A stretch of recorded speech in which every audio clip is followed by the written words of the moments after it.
Hi, I'm Felipe Schulman, and I'm writing a paper on the topic of rationalism versus empiricism. So, a brief summary of the topic.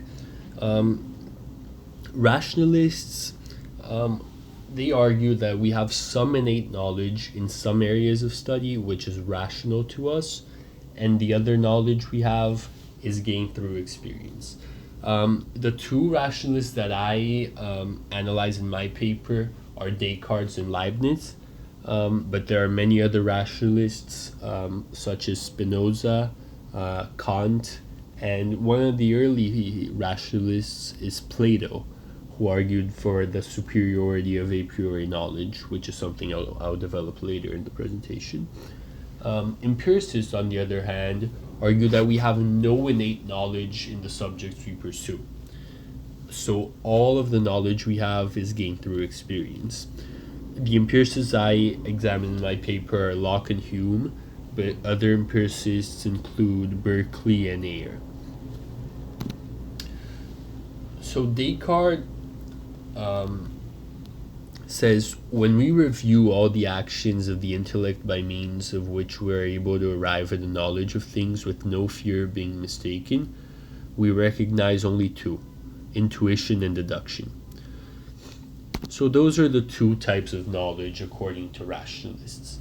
The first one is empirical knowledge, which arises through experience, and therefore it's about material things that can be proven in the physical world. So an example of this would be George Washington University is in Washington, D.C., or you're watching this presentation. A priori knowledge, on the other hand, is not gained through experience, so it arises through reason alone, but it's innate reason that is natural to us. So an example of this would be mathematics. 2 plus 2 equals 4. That's innate. However, someone might argue, well, if I give you 2 apples and someone else gives you 2 apples, you have 4 apples. That's mathematics, but it's in the physical world and it's about material things. So why isn't it empirical knowledge? Well, a priori knowledge can be applied to certain real life situations. However, it's not about experience. It's something that's rational to us as humans, according to rationalists.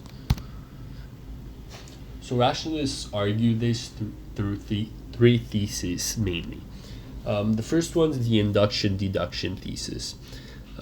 It says that some propositions within a certain subject area are known to us inductively, while others we discover on the basis of deduction. So basically, this is a summarized version of what I've been saying since the beginning of this presentation.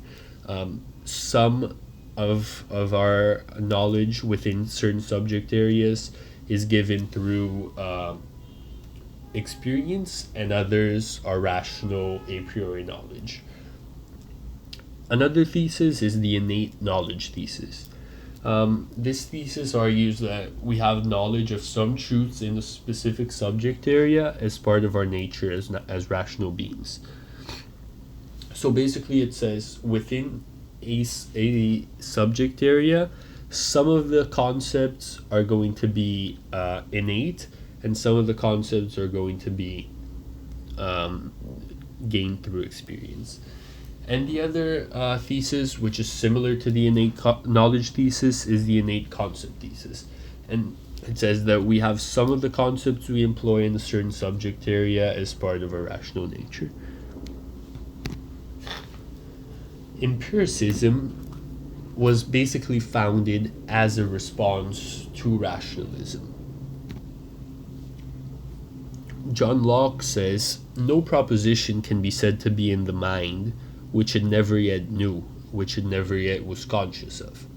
So basically it says, well, if these concepts are supposed to be rational and innate to us, why are we not conscious of them? For example, if 2 plus 2 equals 4 is a priori knowledge, why then do we need a teacher in elementary school to go up on the board and say 2 plus 2 equals 4, and then you learn that 2 plus 2 equals 4? Why is it not all in our minds and within access to us? So the main argument for empiricism is there is no a priori knowledge, and all knowledge comes from experience. And it argues for this by criticizing the rationalist theses. So let's start with the intuition deduction thesis. This is arguably the most accepted thesis out of the three, but there are some reasonable criticisms. Firstly, does intuition always lead to knowledge?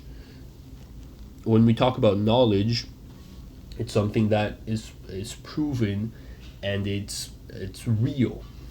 And many argue that intuition doesn't lead to knowledge, it's just intuition in itself.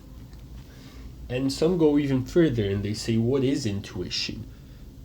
And does it even exist? The innate knowledge thesis is questioned, for example, by some that ask, what is innate knowledge? And why are we not conscious of it?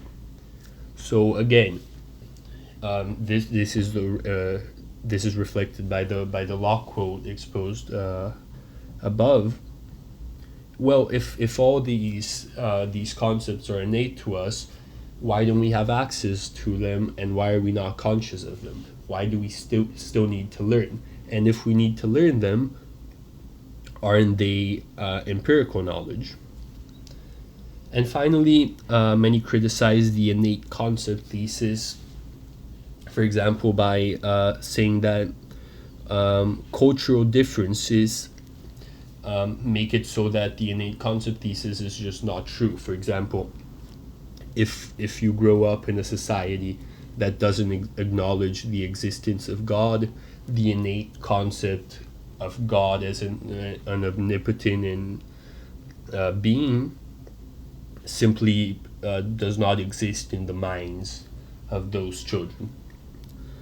And Hume gives a very interesting example, and it's a thought experiment regarding colors.